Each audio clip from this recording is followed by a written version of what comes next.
إن الحمد لله نحمده ونستعينه ونستغفره ونعوذ بالله من شرور أنفسنا وسيئات أعمالنا.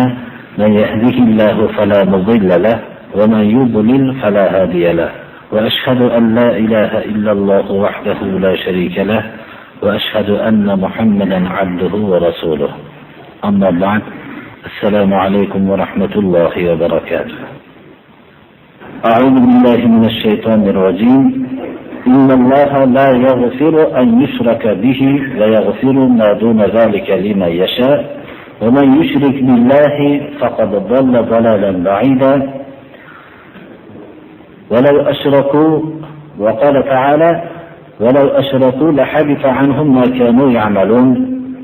وقال تعالى: لئن أشركت ليحبطن عملك. Allah subhanahu va taolo mana bu keltirilgan oyatlarda o'ziga sharik qilinishligini kechirmasligini bayon qildi. Demak, shirk amali kimdan sodir bo'lsa, kim bo'lishligidan qat'iy nazar Allah subhanahu va taolo kechirmaydi. Agarchi u kechasi bilan nafl ibodat qilgan bo'lsin, kunduzi nafl roza tutib o'tgan bo'lsin, shirk amali bilan Allohning huzuriga borib qolsa, Alloh saqlasin, uni Alloh hech kechirmaydi. Allohning va'dasi qat'iy. Mana bu oyat shunga dalolat qiladi. Agar kishi tog' gunohlarni qilib borgan bo'lsa, shirk keltirmagan holatda borgan bo'lsa, umidki Alloh kechiradi. Xohlasa azob beradi, xohlasa kechiradi. Buni umidi bor. Gunohiga yarasha yo Alloh subhanahu va taolo jazosini berib, keyin jannatga daxil qiladi. Agar shirk bilan hayotdan o'tmagan bo'lsa. Agar shirk keltirishgan bo'lsa, deydi Alloh taolo keyingi oyatda, ularni qilgan amallari habata bo'ladi. Habitatin naqah kalimasidan olingan, tuyaning qorni ishib yorilib o'lishligini habita kalimasi bilan arablar bildiradi. Shirk amalini qilib yurgan odam amallari katta bo'lib, kun sayin soxta obro' topib borishligining misoli tuyaning qornini ishib yo'g'onlashib borayotganga o'xshaydi. Nodon odam bu tuya nihoyatda bir yetilyapti, yo'g'onlashib xursand bo'lsa, aqlli odam biladiki, bu halokatga yaqinlashib boryapti. Oxiri yorilgandan keyin u tamomiy tuyalik sifatini yo'qotadi. Ko'rinishda ham amal katta bo'lib kelayotgan bo'lsa, uning misoli bir ishib borayotgan bir turakka o'xshaydi. Aqlli odam bu narsa butunlay tagi bilan yo'qib kelayotganini ko'radi. Habita kalimasi bilan Qur'oni Karimda bu iste'mol qilinishligi ham bir diqqatga sabab bo'ldi. Rasululloh sallallohu alayhi va sallamdek Habibul alamin bo'lgan, Sayyidul anbiyo bo'lgan shunday zotga Alloh taolo ayamasdan agar shirk amali sizdan sodir bo'lsa, amalingiz habata bo'lishligida shak shubha yo'q deyapti Alloh taolo. Demak, biz shirk shunday katta gunoh ekan, qanday qilib biz shirkdan saqlanmoqligimiz kerak? Mana bu shirk qaysi bir amallarga kirib qoladi? Biz mana bu narsani bugungi darsimizda inshaalloh qisqacha o'rganamiz va darsimizni davomini bir yangi mavzu haqida ham bir ochmoqchimiz. Inshaalloh darsning navbatida aytamiz. Shirkni o'zimizdan yo'qotishlik 3 ta turdagi shirkni yo'qotishlik bilan hosil bo'ladi. Birinchi, Rabb taoloning fe'llarida shirk keltirish. Buni bilmoqimiz kerak.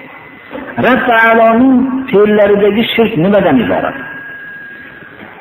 Alloh subhanahu va taolo koinotni, hamma mavjudotni yaratdi. Yaratuvchi deb tan olamiz, e'tirof qilamiz. Alloh subhanahu va taologina butun koinot yerni boshqaradi. Mana bu e'tiqodot hammamizga ma'lum. Biz demak e'tiqod qilamizki, koinot yerni Allohdan boshqa yaratgan emas. butun mavjudotni faqat Alloh yaratgan deb e'tiqod qilamiz. Hamma mavjudotni Alloh subhanahu va taolo o'zi boshqaradi deb e'tiqod qilamiz. Bu e'tiqod shirkdan saqlanishligimiz uchun bo'lgan amallarning bittasi, lekin hammasi emas. Bu sifatda mushriklar ham shunday e'tiqod qilishgan. Mushriklar ham koinot yerni kim yaratgan desa Alloh deyishgan. Wala in sa'altahum man khalaqa as-samawati wal arda la yaqulunna Alloh. Agar koinot yerni kim yaratgan deb so'rasangiz Alloh deyshadi. Va man yudabbiru al-amr, koinot yerni kim boshqaradi desangiz fasayaquluna Alloh, Alloh boshqaradi. Biz Alloh boshqaradi, Alloh yaratgan deb e'tiqod qilmoqligimiz kerak. Yana takror aytamiz, bu e'tiqodimiz o'zi shirkdan saqlanishlikka kifoya qilmaydi. Bu e'tiqoddan Payg'ambarimiz sollallohu alayhi vasallamning davridagi mushriklar ham shu e'tiqodda bo'lgan. Lekin shirkning boshqa turidan saqlanishmagan. Demak, Rabb taoloning fe'lida shirk keltirishlikdan saqlanmoqligimiz uchun koinot yerni yakka Alloh yaratgan va koinot yerni Alloh boshqaradi. Faqat Allohni o'zi boshqaradi deb e'tiqod qilamiz. Ba'zi sufiyalar koinot yerni boshqarishlikni ba'zi bir tarbiyat kunanda deb atagan narsalarga topshirishlik bu shirkning Payg'ambarimiz sollallohu alayhi vasallamning davridagi mushriklardan ham battar bo'lgan kishilardir. Chunki bir viloyatda bitta tarbiyat kunandaga topshirish, yana bir viloyatni bir tarbiyat kunandaga topshirish bu hatto Payg'ambarimiz sollallohu alayhi vasallamning davridagi mushriklardan ham past martabadir, birodarlar. Buni bilmoqligimiz kerak. Rabb taoloning fe'llarida shirk keltirishlikdan saqlanmoqligimiz kerak. Innama amruhu idza arada shay'an an yaqula lahu kun fayakun. Ala lahul xalqu val amr. Yaratish va boshqarish Allohning o'ziga xos ekanligini ogoh bo'linglarki, bilinglar shu narsani. Ikkinchi shirk ibodatda, xususan duoda. Mana bu shirkdan saqlanmoqlik kerak. Ya'ni Alloh subhanahu va taologa ibodat qilishadi kishilar. Alhamdulillah ibodat qilamiz. Lekin bu ibodatda agar boshqaga ham qo'shib ibodat qilinadigan bo'lsa, bu ibodatdagi shirkdir. Mana bu husumat payg'ambarlar bilan qavmlari haqidagi bo'lgan husumat shu masalada bo'lgan.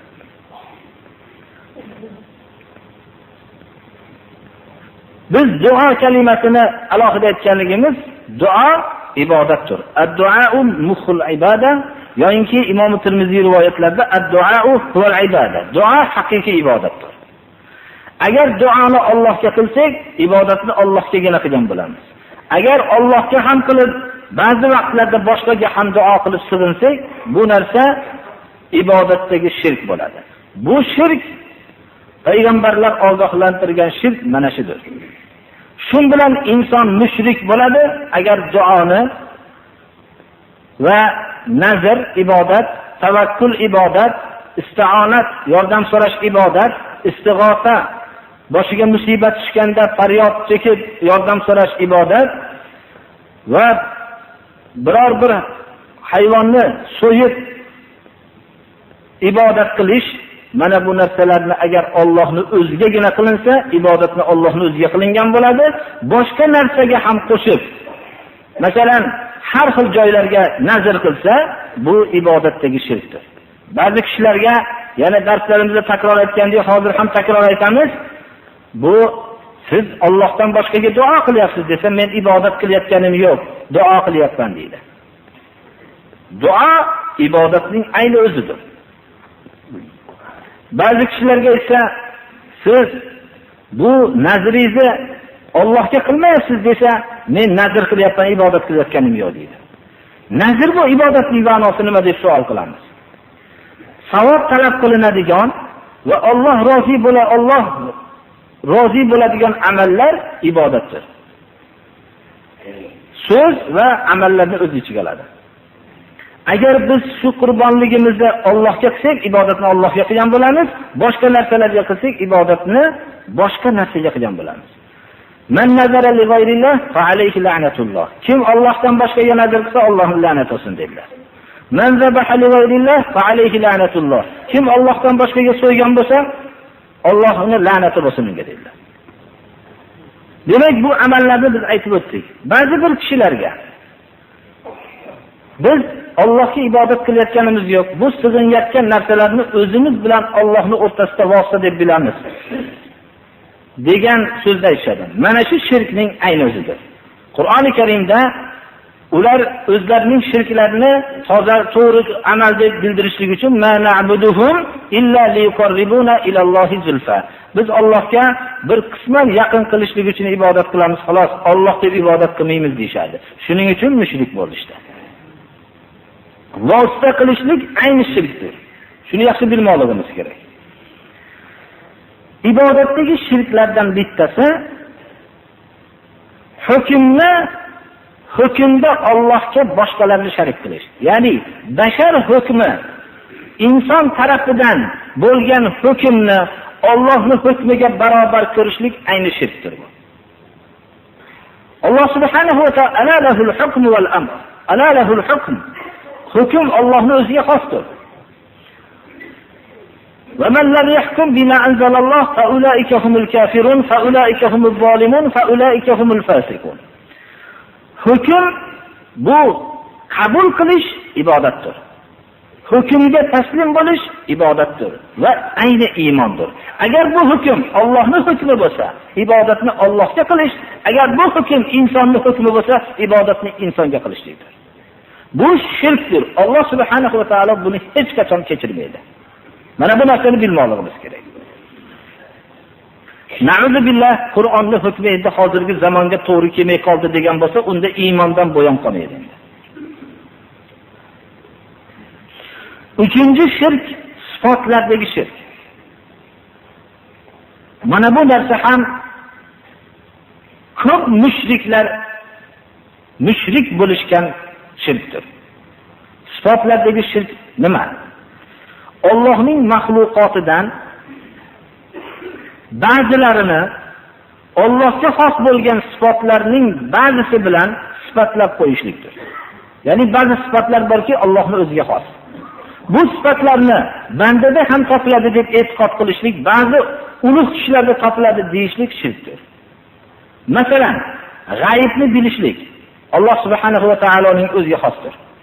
G'aybni Allohdan boshqa bilmaydi. Istisno suratini aytib o'tamiz hali. Payg'ambarimiz sollallohu alayhi va sallam ma'mur bo'ldilarki, Alloh subhanahu va taolo tarafidan "Walau kuntu a'lamul g'ayba lastakthartu minal khayr va ma massani as-su." Payg'ambarimiz sollallohu alayhi va sallamni ba'zilar majnun deyishardi. O'xshatlarki, "Va ma massani as-su." Bunga jin tegib ketgan, shuning uchun shunaqa biz bilan siz aqlimiz yetmaydigan gaplarni gapiradi deyishardi. "Va ma massani as-su." Menga hech qanday zarar yetgani yo'q dedilar. Shu deyishlikka ma'mur bo'ldilar. Agar g'aybni bilganimda juda ko'p yaxshiliklarni ko'paytirib yuborardim dedilar.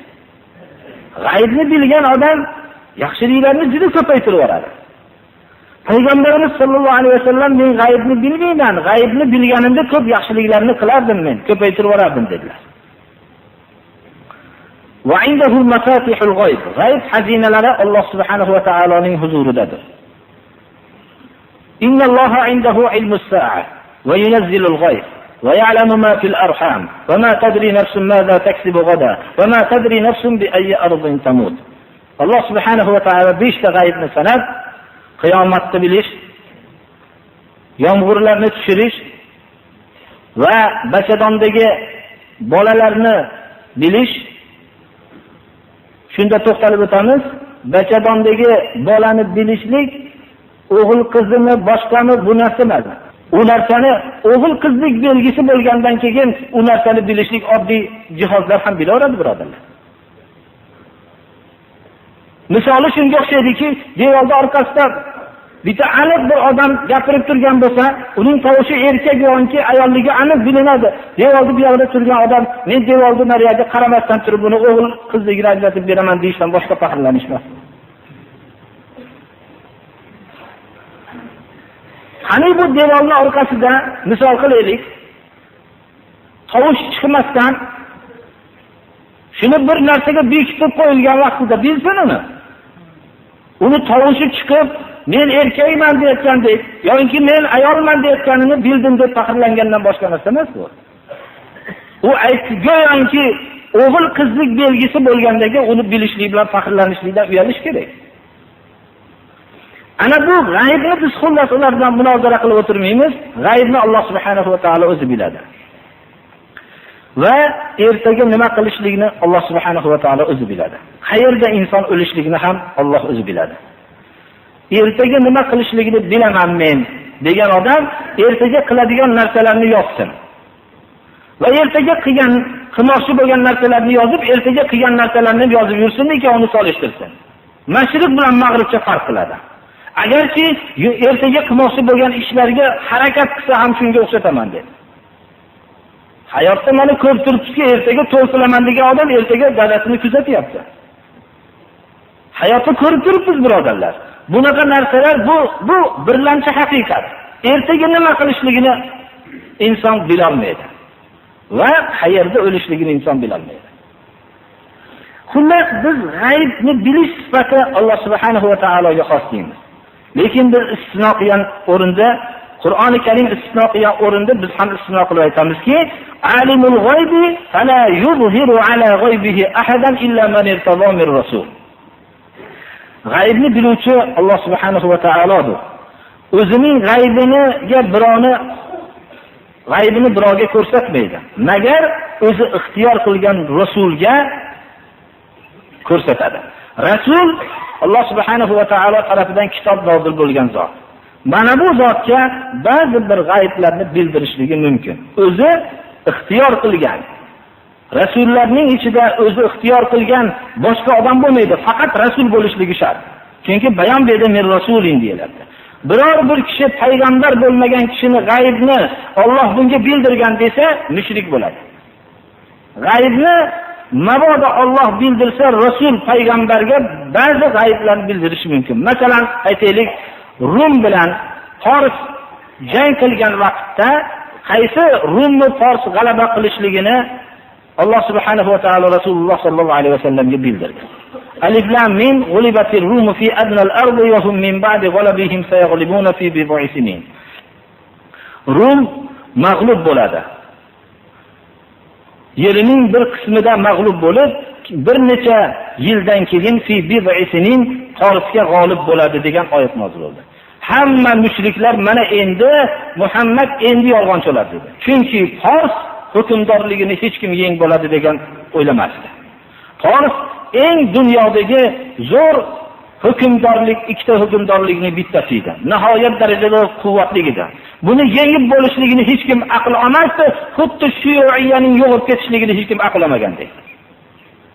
Ana shunda shu oyat nozil bo'lganda Rasululloh sallallohu alayhi vasallam xabar berdilarki, Rum avvalda mag'lub bo'ladi Forsga va keyin bir necha yildan keyin g'olib bo'ladi.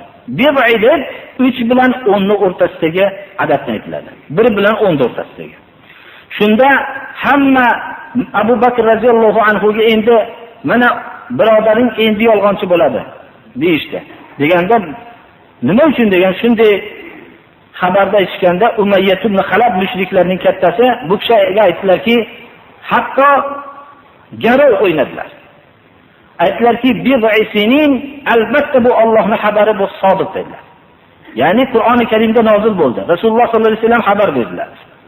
Haqiqatda ham bid'i sininni 4 yildan keyin deb garov o'ynaganlarda payg'ambarimiz sollallohu alayhi vasallamdan rivoyat borki, 2 yil bid'idan murod dedilar. Bid'i bir necha degani, 1 bilan 14 tasi raqamni aytamiz.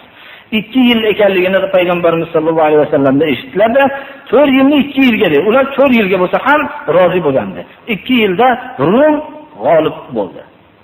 Avval mag'lub bo'lgandan keyin. Qur'oni Karim xabar berganda bo'ldi. Mana bunday xabarlarni Alloh subhanahu va taolo o'zining rasuliga, xohlagan rasuliga shunday xabarlarni bildiradi. Demak, muvahhid, shirkdan saqlangan odam mana bu 3 ta shirkdan saqlangan kishidir. Agar shu 3 ta shirkdan saqlangan bo'lsa, biz bu odamni shirkdan, katta shirkdan saqlandi deymiz. Shun bilan biz shirk, kichkina shirkni ham qisman eslatib o'tishimiz kerak. Kichkina shirk va uning turlari. Kichkina shirklar borki, bu katta shirkka olib borib qo'yishlik mumkin. Agarki ibodat martabasiga yetmasa ham.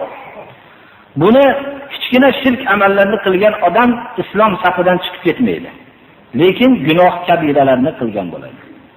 Rasululloh sallallohu alayhi va sallam ogohlantirgan shirk ham kichkina shirk edi. Ashoblar katta shirkdan salomat qolishgan edilar, tavhid aqidasining tarbiyasi bilan. Kichkina shirklarning bittasi riyo. Riyokorlik va o'zining qilayotgan ishini ham ovozasini boshqalar eshitsin, qilayotgan amalini boshqalar ko'rsin degan. Masalan, namoz o'qiydi bir kishi, roza tutadi. Lekin shu namozini odamlar maqtashlik uchun chiroyli qiladi, rozani ham odamlar maqtashlik uchun chiroyli tutib, yo nafl bo'lsa ko'rsatishlikka harakat qiladi. فمن كان يرجو لقاء ربه فليعمل عملا صالحا ولا يشرك بعبادة ربه أحدا. Kim Rabbiga ro'baro bo'lishlikni xohlasa, yaxshi solih amalni qilsin va Rabbiga ibodat qilishlikda hech bir kishini sharik qilmasin. Ya'ni birovni hisobga olmasin. Rasululloh sallallohu alayhi va sallam ogohlantirgan va eng tashvish qilgan shirk ham shudir, birodarlar. Inna aqwafa ma akhafu alaykum ash-shirkul asghar ar-riya. يقول الله يوم القيامة إذا جزى الناس بأعمالهم اذهبوا إلى الذين كنتم تراءون في الدنيا فانظروا هل تجدون عندهم جزاء. إمام أحمد بن حنبل رواية قilgan sahih hadislardan. Men ummatsizlarni ustinglarda qo'rqadigan narsamni eng qo'rqinchlisi kichkina shirkdir, ya'ni riyodir. Alloh subhanahu va taolo qiyomat kuni odamlarni amallari bilan mukofotlaganda aytadi: Riyokor kishilarga boringlar, dunyoda kimga riyo qilib maqtasin degan odamlaringlarning oldiga boringlar. Kimga riyo qilgan bo'lsanglar, kimga ko'rsatmoqchi bo'lsanglar, kimni eshitsin demoqchi bo'lsanglar, shularning oldiga boringlar. Qaranglarki, ularning oldida sizlarning qilgan amalinglarga mukofot bormikin. Ikkinchi, Allohdan boshqani nomiga qasam ichishlik. Bu kichkina shirkdir. Man halafa bi g'ayrillahi faqad ashrak. Imom Ahmad ibn Hanbal rivoyat qilganlar. Kim Allohdan boshqani nomiga qasam ichsa, bu mushrik bo'ladi dedilar, ya'ni kichkina shirk qilgan bo'ladi. Allohning nomiga, Allohning nomidan boshqaga qasam ichish, ya'ni Allohning nomidan boshqaga qasam ichishlik kichkina shirkdan katta shirkka aylanishligi ham mumkin. Agar e'tiqod qilsaki, Allohning nomidan boshqaga qasam ichgan edi, shu boshqa nomni Allohdan boshqani zarar yetkazishlikka qodir va foydalar yetkazishlikka qodir bo'lganligi uchun men qasam ichyapman desa, katta shirk bo'ladi. Shirkul xafi, birovga bilinmaydigan shirk, maxfiy shirklar. Abdulloh ibn Abbos buni maxfiy shirkni mashaallohu va shi'ta, Alloh xohlasa va siz xohlasangiz bo'ladi degan so'zni aytgan ekanlar. Lavlallohu va fulanun. Alloh bo'lmaganda, falonchi bo'lmaganda manaqa bo'lardi desa, shirk bu. Maxfiy shirk bu. Mashaallohu va sha'a fulanun. Alloh xolasa, falonchi xolasa degan so'zlar shirk. Payg'ambarimiz sollallohu alayhi va sallam mana Ahmad ibn Hanbal va boshqalar rivoyatida aytdilarki, la taqulu mashaallohu va sha'a fulanun, walakin qulu mashaallohu thumma sha'a fulanun. Alloh xolasa va falonchi xolasa demanglar. Mabodo shunaqa so'zni aytmoqchi bo'lsanglar, mashaallohu thumma sha'a fulanun. Alloh xohlasa, keyin siz xohlasangiz yo falonchi xohlasa desa mumkin ekan. Alloh xohlasa va u xohlasa yo falonchi xohlasangiz desa shirk bo'ladi bu. Ya'ni vov bilan sunnani farqini bildirilyapti. Mana bu narsa kichkina shirklardir, birodarlar. Alloh subhanahu va taolodan panoh istaylikki, shirklardan saqlanishlik. Bu eng katta ibodat. Amalning hayotdagi ma'mur bo'lgan amallarimizning eng kattasi tauhid ahlidan bo'lishlik va shirkdan saqlanishlik.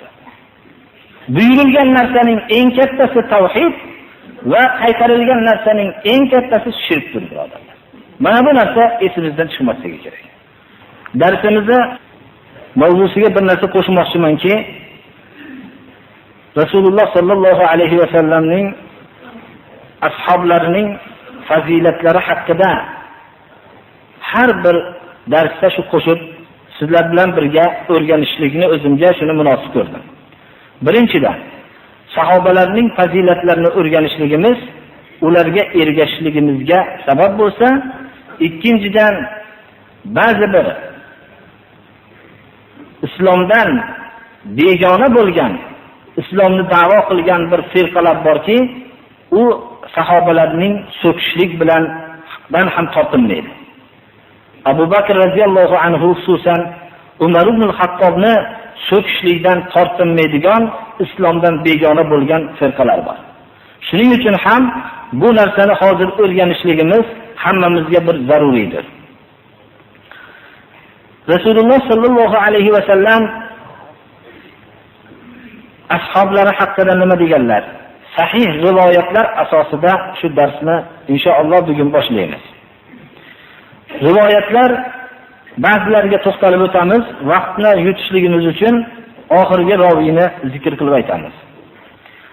An Abdullah ibn Mughaffal al-Muzani qala Rasululloh sallallohu alayhi va sallam Allah fi ashabi la tattakhiduhum gharaban ba'di faman ahabbahum fabihubbi ahabbahum wa man abghadahum fabibughdi abghadahum ومن آذاهم فقد آذاني ومن آذاني فقد آذى الله عز وجل ومن آذى الله يوشك أن يأخذه.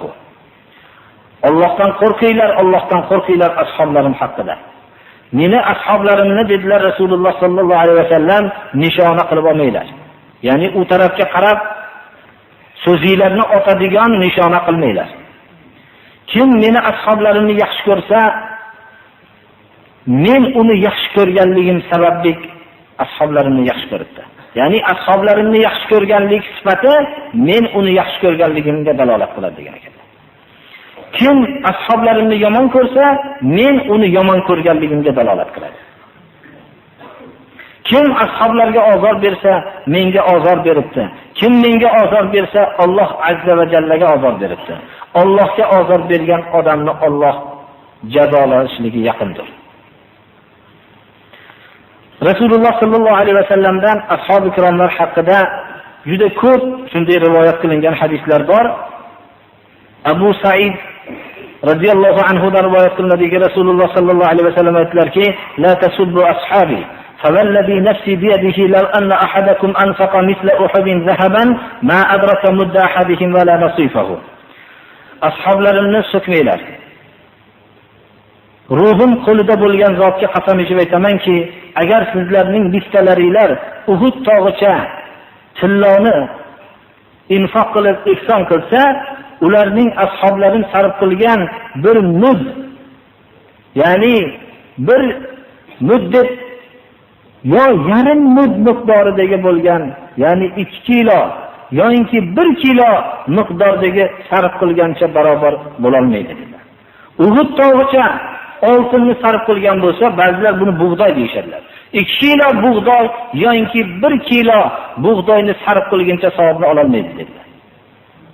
Ashab-ı kiromlar nima uchun? Ular muhtoj bo'lib turib sarf qilishgan edilar. Hatto ularning sarflarini ba'ziga to'xtalib o'tsak, Rasululloh sallallohu alayhi vasallamning oldilariga mehmon keldi. Shu kim meni mehmonimni mehmon qiladi dedilar. Kim olib ketadi dedilar. Oldilarida hech narsa topa olmadilar. Shunda bir kishi men dedilar. Lekin uylarda bir narsa borligidan yo'qmi o'ylanib qoldilarda olib ketdilar. Olib borib uyga kirdilarda oilalardan so'radilarki, oilalari hijobdan ilgari edi. Ularni uxlatadigan narsa bor dedilar. Ya'ni ham oz shu uxlab qolishligiga sabab bo'ladigan narsani qayerlab turibdi. Bolalardek u ham. Bo'lmasam dedilar, shu ovqatingni olib kelasan-da, shu mehmon Rasululloh sollallohu alayhi vasallamning oldida hech narsa yo'qligi uchun mehmonlarni men olib boraman deb olib keldim. Shu chiroqni ovqat bo'lgan olib kelingan vaqtda o'chirib qo'yasan dedilar. Uni zo'rlab biz olayotgan bo'lib o'zgartirib yuboramiz ozligidan dedilar. xuddi shunday qildi. Rasululloh sallallohu alayhi vasallam buni xabarini ertalab berdilar. Ularning ehsonlari bittasi shunday bo'lsa, shunday muhtoj bo'lib turib berish oladilar. Bizda oshib qolsa va uning yomonrog'i oshib qolsa bera olmaymiz. Mabodo bersak buni ham. Ba'zi zotlar bir narsa berishlikka qodir bo'lmasdan bir kuni kechada turib sahobalardan bittalari Xudoyo bir odamlarga o'xshab men ehson qila olmayapman. Endi meni ehsonim shuki, kim menga shu vaqtgacha ozor bergan bo'lsa, shulardan hammasidan roziman. Shularning gunohlarini kechirgin deb. Shundan boshqa narsani ehson qila olmayman dedilar. Payg'ambarimiz sollallohu alayhi vasallam huzurlarga ertaman kelganlarda aynal mutasaddiqul layla dedilar. Bugungi kechada ehson qilib sadaqa qilgan kim dedilar. Qayerda dedilar. Hamma hayron bo'lib turdi. Qaytib so'radilar, hech kim indamadi. Falonchi turing dedilar. Bugungi kechadagi sadaqatingizni Alloh qabul qildi dedilar. Ba'zi bir ko'p sadaqat qilganlarni biz bu ko'p sadaqat qilganlarni aytib tamomlab bo'lmaymiz. Badavlat kishilarning sadaqatlarini qo'yaverasizlar. Ana shunday butun vujudlari bilan Allohning rizosi maqsad qilinadi. Allohu alam Jubayr ibn Mut'im bo'lsalar kerak, bu kishi ikkita tuyani bir xalta oltinni olib bir kishilik qattiq ehtiyojni bildilarda, vallohu alam ikkita yo bitta tuyani obordilarda eshiklarini kechasida borib, eshikni ochma dedilar, chiroqni o'chir dedilar. Chiroqni ko'tarib chiqqan edi. Chiroqni o'chir dedilar. "Ey Abdulloh, kimsan?" dedilar. "Chiroqni o'chir, keyin bilasan" dedilar. Chiroqni o'chirdilar. Eshikni endi ochdilar. Tuyarini kirgizdilarda qo'llarida xaltani tashlab ketdilar. "Kimsan?" dedilar. "Yo'q, meni kimligini bilma. Bu sen uchun ham manfaatli, men uchun ham manfaatli. Sen uchun manfaatligi, meni kimligini bilsang, biror bir nohaq ish qilayotganimda shu ehsonni rioya qilib qaytara olmay qolishing mumkin" dedilar. Men uchun manfaatligi shuki, men ham senga shu narsani berganman degan narsani aytmay yuraman dedilar. Ehsonlarni agar ta'riflab ko'rilsa, hech bir biz bilan siz agar buni sahih hadislar bilan da qolmagan bo'lganda biz ishonmasdan yashagan bo'lardik. Rasululloh sallallohu alayhi vasallamning ashablaridan bittalari baliq yegilari keldi, uzoq vaqt taomsiz qolganlardan. Shu kasallikdan o'zlari tuzalganlarda baliq yegilari kelib, baliq pishiringlar dedilar. Baliqni topib pishirib olib kelishganda, shuni yemoqchi bo'lib turganlarda bir hadis muborak eslarga keldilarda, qaysi bir kishi, mo'min kishi bir narsani qattiq ishtaho qilib turib, shuni birodariga bersa, do'zax o'ti harom bo'ladi degan hadisni eslarga keldilarda, shu hadisga hayotimda amal qilishlikka muvaffaq bo'lmagan ekan. Hozir juda ham ishtaho qildim shu narsani endi bir kishiga berib, falonchi muhtojga olib chiqinglar dedilar. U kishiga olib chiqildi. U kishi ham aytdilarki, mendan ko'ra falonchi muhtoj dedilar. Shu xonadonlardan 7-xonadonga kelganda bu kishi anchadan beri notob edi. Bu baloning bu yerdan chiqib ketganligini bilmasdan mana shu kishi muhtoj deb qaytib kirdi birodarlar. Bu narsalar ana bunday infoqning bir mudda, bir hovuchi birodarlar, bir biz sarf qilayotgan bir tog'dan afzalligini agar u vaqtdagi infoqlarni o'rgansak, haqiqatda biz bunga ishona olamiz. Shuning uchun ashab-ı kiromlarni so'kishlikka til bormasligi kerak birodarlar. Anas ibn Malik radhiyallohu anhu dan rivoyat qilinadiki, qala unasun min ashabi Rasulilloh sallallohu alayhi vasallam. Ashab Rasululloh sallallohu alayhi vasallamdan bir necha kishilar kelishdilarda, "Ya Rasululloh, inna nusabbu." Bizni ba'zilar so'kilyapti deganlarda, faqala Rasululloh sallallohu alayhi vasallam, "Man sabba ashabi fa alayhi la'natullohi wal malaikati wan nasi ajma'in, la yaqbalullohu minhu sarfan wa la 'adla." Rasululloh sallallohu alayhi vasallam aytdilarki, "Meni ashabimni kim so'ksa, Allohning, farishtalarning, hamma odamlarning la'nati bo'lsin" dedilar. Alloh undan farzni ham, naflini ham qabul qilmaydi dedilar. Muaz ibn Jabaldan rivoyat qilinadiki, menga Rasululloh sallallohu alayhi vasallam aytdilar deydi Muaz ibn Jabal radhiyallohu anhu, "Ya Muaz, ati' kull amirin wa salli khalfa kulli imamin wa la tasubbanna ahadan min ashabi." amiringga itoat qilgin dedilar. Ya'ni albatta musulmonlardan bo'lish sharti bilan. Har bir imomning orqasida namoz o'qigin dedilar. Va ashoblarimdan birortasini so'kmang dedilar. Rasululloh sallallohu alayhi vasallam aytdilarki: "Man hafizani fi ashabi kuntu lahu yawmal qiyamati hafizan, va man sabba ashabi fa alayhi la'natulloh." Kim meni ashoblarim haqida meni saqlasa, ya'ni meni ashoblarimni himoya qilsa, qayerda bo'lsa, men qiyomat kuni uni himoya qilaman. Kim ashoblarimni so'ksa, Allohning la'nati bo'lsin dedilar. Abdurrahmon ibn Avf Xolid ibn Validdan Rasululloh sallallohu alayhi vasallamning oldiga shikoyat qilib keldilar. Faqala Rasululloh sallallohu alayhi vasallam: "Ya Xolid, ma laka wa ma li rajulin min al-muhajirin law anfaqta mithla Uhudin dhahaban lam tudrik amalahu." Ey Xolid dedilar, nimaga muhojirlardan bittasini so'kyapsiz dedilar. Xolid ibn Valid islom harbiy qo'mondoni birodarlar. Agar Uhud tog'icha oltinni sarf qilsangiz, ey Xolid dedilar, u muhojir hijrat qilgan ashobimni amalini topolmaysiz dedilar. Ba'zi rivoyatlarda Abdurrahmon ibn Avf Xolid ibn Validdan shikoyat qilib keldilar. Faqala: "Ya Xolid, lima tu'zi rajulan min ahli Badr?" Badrda ishtirok etgan kishini nimaga ozor beryapsiz bu kishiga dedilar. Agar shu Uhud tog'icha oltinni sarf qilsangiz, uning amaliniga barobar amal qila olmaysiz dedilar. Faqala: "Ya Rasululloh, yaqauna fiyya fa'ruddu alayhim." Meni ham so'kishadi, men ham ularga javob qaytardim xolos dedilar. Shunda Rasululloh sallallohu alayhi vasallam aytgan ekanlarki: "La tu'zu Xolidan fa innahu sayfun min suyufillah sabbahu Allohu alal kuffar." Xolidni so'kmanglar dedilar. Bu Allohning qilichlaridan qilichdir dedilar. Xolid Allohning qilichi dedilar. Uni Alloh taolo kofirlarga sug'urib qo'ygan bu qilichni dedilar. Ba'zi rivoyatlarda Abdulloh ibn Umardan eshitdim dedilar, Nusayr ibn Za'luq degan zot tabiinlardan bu kishi sami'tu ibn Umar yaqulu la tasubba ashab Muhammadin sallallohu alayhi va sallam fala maqamu ahadihim sa'atan khayrun min amali ahadikum umrahu. Muhammad alayhisolamning ashoblarini so'kmanglar. Ularning hayotda bir soat yashaganlari sizlar umringlar bo'yicha qilgan amalinglardan yaxshiroqdir dedilar. Rasululloh sallallohu alayhi va sallam aytdilarki, mana masalu ashabi fin-nas kamathalil milhi fit-ta'am. Ashoblarimning odamlar ichida turishining misoli xuddi taomdagi tuzga o'xshaydi dedilar. Imom Hasan aytar ekanlarki, shu so'zdan keyin hayhat zahaba milhul qawm, odamlarning tuzi ketdi dedilar. Betuzib qoldi degan ekanlar. Rasululloh sallallohu alayhi vasallamdan bu hadis mana rivoyat qilinganda ba'zi Imom Hasan aytar ekanlarki, va hal yatibu ta'am illa bil milhi. Ovqat tuz bilan shirin bo'ladi. Keyin aytar ekanlarki, fa kayfa bi qawmin qad zahaba milhuhum. Tuzi ketib qolgan, betuz bo'lib qolgan odamlar qanday yashayapti mana deb ekanlar.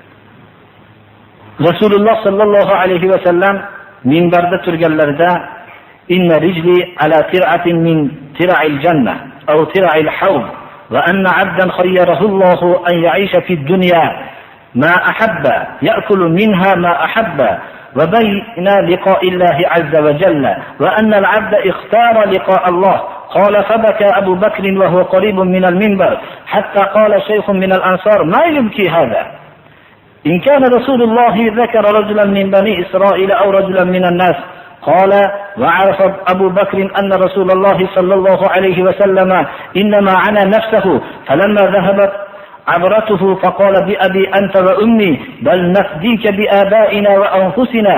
فقال عند ذلك ما أحد من الناس أعظم علينا حقا في صحبته وماله من ابن أبي قحافة ولو كنت متخذا خليلا لاتخذته خليلا ولكن ود وإخاء إيمان. Peygamberimiz sallallohu alayhi vasallam minbarda turib aytdilarki, meni oyog'im jannat bir suv tir'un deb suv otilib chiqib turgan joyda aytadi. Jannat buloqlarida chiqib turgan joydan bir buloqqa oyog'im tegib turibdi. Yo hovuzning boshlang'ich qismiga oyog'im tegib turibdi. Bir bandani Alloh taolo dunyoda yaxshi ko'rganda qilib yashashligi bilan xohlagan yaxshi ko'rgan narsasini yeb, xohlagandaqa yaxshi yashashlik bilan Allohga huzuriga borishlik o'rtasini ixtiyorlik qildi. Xoling dunyoda xohlagandaqa yashaysanmi yoki Allohning huzuriga borasanmi degan ixtiyor qilganda banda Allohga ro'baro bo'lishlikni ixtiyor qildi. Shunda to'satdan Abu Bakr radhiyallohu anhu yig'ladilar, minbarga yaqin edilar. Shunda ansarlardan bir kishi buni nima yig'latyapti ekan, nima yig'layapti ekan dedi. Ha, Bani Isroildan bir kishiga Allohning huzuriga borasanmi yoki dunyoda xohlaganingda yashaysanmi desa, Allohning huzurini tanlabdi-da, hamma Allohning huzurini tanlaydi. Yo bir odamni zikr qilsa bu odam yig'layapti, bu qari kishi deb shunday deganlarda Abu Bakr radhiyallohu anhu bilgan edilar, faqat shu kishi bilganlar bu banda Rasululloh sallallohu alayhi vasallam ekanliklarini. Bu kishi o'zlarining dunyodan ketishlaridan xabar berayotganliklarini bilgan edilar. Shuning uchun yig'laganlar. Ko'z yoshlari to'xtagandan keyin otam sizga onam fido bo'lsin deb balki o'tgan ajdodlarimni o'zimiz va hammamiz fido bo'laylik. Shunda deb aytdilar. Shunda odamlar tushunishdilar. Payg'ambarimiz sollallohu alayhi vasallam aytdilarki, odamlarning ichida meni ustimda eng suhbatida haqqi ko'p bo'lgan Abu Bakr dedilar. Agar men fidoyi bir o'zimga do'st istamoqchi bo'lganimda Abu Bakrni o'zimga shunday do'st qilardim. Lekin iymon, islom birodarligi yetadi shu dedilar. Ya'ni fido deganning ma'nosi shuni aytganini, butunlay shuni aytganini qilib, deganini qabul qilishlik. Bu islomda endi mumkin emas birodarlar. Biz Allohning aytganini, Rasulining aytganini qilamiz. Boshqa birovning aytganini qilmaymiz. Un bilan biroz iymonli birodarligi yetadi.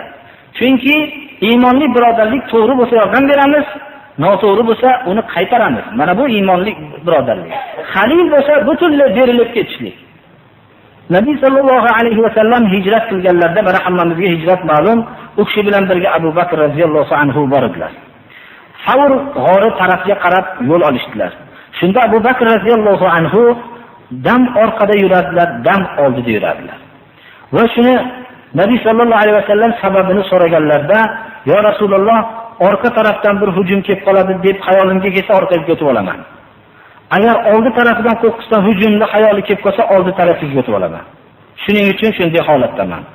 Dedilarda, g'orga ikkovlari yetib kelganlarda Abu Bakr radhiyallohu anhu aytdilarki, "Ya Rasululloh, kama anta hatta aqummahu." Qimirlamay turib turing deb g'orni tozalab chiqdilar. Qiymoma, ya'ni undagi har xil narsalarni olib chiqdilar, tozalab. قال نافع فحدثني رجل عن علي بن ابي مليكه ان ابا بكر راى حجرا في الغار. Shu g'orda bir tozalab chiqqanlardagi kirganlardagi bir teshikni ko'rdilar. Fa alqamaha qadamahu. Oyoqlarini shu teshikka kirgizib qimirlamay turgan ekanlar. Aytdilarki, "Ya Rasululloh, in kanat las'atun aw ladghatun kanat bi." Mabodo bir las'a deb chayamni chaqishni aytadi. Ladg'a deb ilonni chaqishni aytadi. Qanday bo'lsa ham shu narsa meni oyog'imni chaqsin dedi. Rasululloh sallallohu alayhi va sallam Abu Bakr radhiyallohu anhu haqida ko'p fazilatlarini bayon qilib aytganlar. Abu Hurayra rivoyatida radhiyallohu anhu Payg'ambarimiz sallallohu alayhi va sallam aytdilarki, "Ma nafa'ani malun qattu ma nafa'ani malu Abi Bakr." Fabaka Abu Bakr va qala, "Va hal ana va mali illa laka ya Rasululloh." Abu Bakrning moli menga manfaat bergancha dunyoda hech qanday mol manfaat bermadi dedilar. Shunda Abu Bakr yig'lagan ekanlar. "Hali ham meni molim bo'ladimi? Meni molim hammasi siznikida" degan ekanlar. Payg'ambarimiz sallallohu alayhi va sallamga Abu Solih sanadni yetkazib aytadilarki, Payg'ambarimiz sallallohu alayhi va sallam aytdilarki, "Man anfaqa zawjayni mimma yamliku fa kullu khazanatil janna yad'uhu ya Abdullah ya Muslim hada khayrun halumma ilay." Faqala Abu Bakr ya Rasulullah, "Hada rajulun la tala alayhi in taraka baban dakhala min al-akhar." فحطى النبي صلى الله عليه وسلم كتفه بيده ثم قال والله إني لا أطمع أن تكون منهم والله ما نفعني مال أبي بكر قال فبكى أبو بكر ثم قال وهل هداني الله ورفعني إلا بك. Kim bir juft narsani, ya'ni har bir narsadan juft narsalarni Allohning yo'lida sarf qilsa, o'zining moli mulkidan bo'lib, Jannat posbonlari hammasi "Ey Abdulloh, ey Muslim, mayaqqa keling, mo darvozadan keling" deb chaqirib turadi. Abu Bakr radhiyallohu anhu aytdilarki, "Ya Rasululloh, bir odam mabodo bir darvozaga qaramasdan boshqasiga ketsa, uni ham qaramasdan boshqasiga ketsa, bir qaysidan kirsamikin deb xohlagandan kirsa, unga hech zarar yo'qmi?" deganlarda payg'ambarimiz sollallohu alayhi vasallam qo'llarini Abu Bakr radhiyallohu anhu yelkalariga qo'yib, "Men mana shunday xohlagandan kiradigan, hamma chaqiradigan siz deb gumon qilaman" dedilar. "Siz bo'lsangiz kerak" dedilar. Aytdilarki, Abu Bakrning moli menga manfaat bergancha, hech kimning moli menga manfaat bergani yo'q. Shunda Abu Bakr yig'lagan ekanlar radhiyallohu anhu. "Alloh meni hidoyat qildi va meni shu martabaga siz sababli Alloh meni ko'tardi" degan ekanlar. Abu Bakr radhiyallohu anhu da moli bilan Rasululloh sallallohu alayhi vasallam mana Bilal Habashiyni ozod qilganlar. Yoki Abu Bakr radhiyallohu anhu o'zlari ozod qilganlar. وكان يقضي في مال أبي بكر كما يقضي الرجل في مال نفسه. O'zining molini qana qilib sarf qilsa, Abu Bakr radhiyallohu anhu da molini payg'ambarimiz sollallohu alayhi vasallam shuna sarf qilar ekanlar. Hech bu haqda bir o'ylamas ekanlar. Inshaalloh butun sahobalarni, hammalarni fazilatlari haqida har bir darsimizda qo'shib boramizki, yana takror aytamizki, sahobalar haqida bo'lgan, bizning fazilatlari haqida bo'lgan xabarlar bizlarni tarbiyalanishligimizga ko'p sabab bo'ladi. Bo'lib ham bu Imom Ahmad ibn Hanbalning Fadailus Sahaba degan kitobidan sanadlari sahih bo'lgan rivoyatlar bilan keltirilgan. Alloh subhanahu va taolo hammamizga ham shu darslarni bilishlikni Alloh taolo nasib qilib, amal qilishlikni nasib qilsin. Alloh subhanahu va taolo shu darsni davom ettirishlikni Alloh o'zi madad bersin. Va bizlarni ham shu sahobalarga ergashishlikka, bir hayotimizda qanday bu qo'limizdan kelgancha ergashishlikni Alloh taolo hammamizga nasib qilsin. Ular 3 kun da'vatga otasining roziligi chiqsa bo'ladimi? Otasini rozi qilsin. Shu bo'lgan savol shu bo'lishi mumkin. Masalan, narsalar bor. U narsalarni zakotga yetadigan nisobi bor-u, shu ro'moli nisobga yetadi deylik. Shundan ro'moldan ajratsa, qo'y bo'lsa qo'ydan ajratadi. Har pul bo'lsa puldan ajratadi. Har bir narsani o'zidan nisobga ajratadi. Endi ajratganingizdan keyin u sizning molingiz emas endi. Uni o'rniga tag'yir bermasdan, o'zgartirmasdan bergan yaxshi bo'ladi. Namozga o'tsa bo'laveradi. Ya'ni namozga o'tishlik uchun ayoli bo'lish bu vaqtiga shart emas. Ya'ni shundan bo'ldiki, ayoli bo'lmagan odam bir o'tishlik o'tmaslik haqidagi ba'zi rioyalar bor. Masalan aytaylik, ba'zi kishilar hayoli parishon bo'lib turgan odamlardan ko'ra boshqani namozga o'tganligi afzallik tomonida bo'ladi xolos. Asli durustligida kamolat yoshiga yetgan odam qiroati durust bo'lsa, namozga o'tsa bo'laveradi. Nos, nasha va tamaki chekkan odam bu ham o'tsa bo'ladimi debdi. Bu ya'ni bu narsalar, bu birodarlar, bu nasha shariatda harom narsa bu endi. Bu narsalarda bu kasofatlarni chekkandan keyin bu taorati bormi yo'qmi bilmaydigan holatda bo'lib qoladigan bo'lsa, bu biz endi undan chetlanishimiz kerak. Bo'lsa-mi degan savol bor. Kofirni namozga o'tkazgandan ko'ra, lekin mabodo iqtido qilib bo'lsa, namoz bo'laveradi. Lekin unday har xil odamlarni namozga o'tkazmaslik kerak. Alloh subhanahu va taoloning bu ibodati bunga bir qo'ldan kelgancha o'zi hamma tomondan bir amal qilib qo'ldan kelayotgan odamni namozga o'tkazgan yaxshi bo'ladi. O'sha duolar ekan, shu bir ikkitalari valdamizga duo qiling kasal deblar, bir ikkitalari ilm o'qishayotgan ekanlar. Alloh subhanahu va taolo ilmlarga rivoj bersin, validalarga Alloh taolo shifo bersin. Alloh subhanahu va taolo duo qiling deblar. Alloh subhanahu va taolo hammalariga ham shu kasallarga shifo, Alloh subhanahu va taoloning yo'lida ilm o'qiyotganlarga ilm bersin va amal qilishlikka